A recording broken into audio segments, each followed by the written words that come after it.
আসসালামাইকুম। আজকে আমি বড়ইয়ের আচার বানাবো, তা আপনাদের সাথে একটু শেয়ার করব। এ হচ্ছে বড়ই আর কালো সরিষার 5 ফোড়ন, আর এদিকে হচ্ছে রসুন।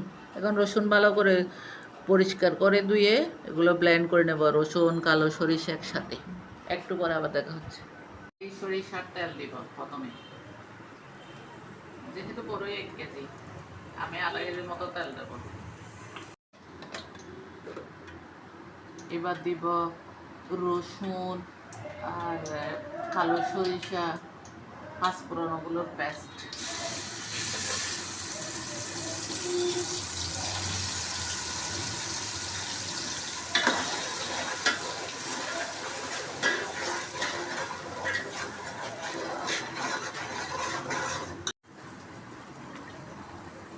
এবার দিব হলুদের গুঁড়ো, হালকা মরিচের গুঁড়ো, হাত মতো লবণ,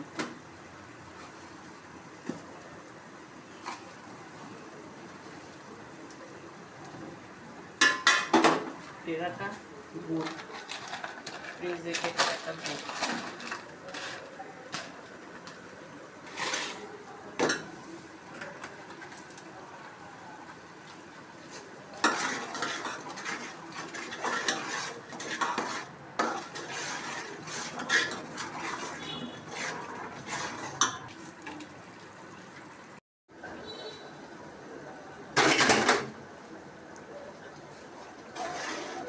এক কাপের মতো ভিনেগার,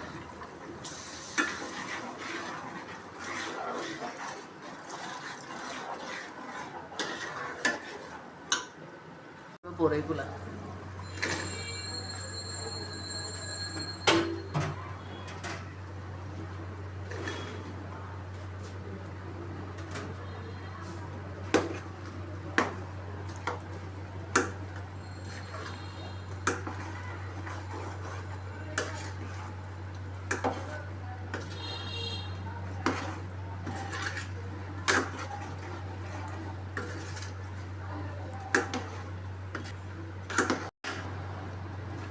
যে তৈরি হয়ে গেল মজাদার টক মিষ্টি ঝাল বড়ইয়ের আচার। আমি চুলাটা বন্ধ করে দেবো, আচারগুলো মাখা মাখা হয়ে যাবে, জুসি জুসি জুসি। এখন দিয়ে দেবো একটু গরম মশলা গুঁড়ো, নামানো না, গরম মশলা মানে 5 ফোড়ন, চিকন জিরা, মিঠা জিরা গুঁড়ো দিয়ে দেবো।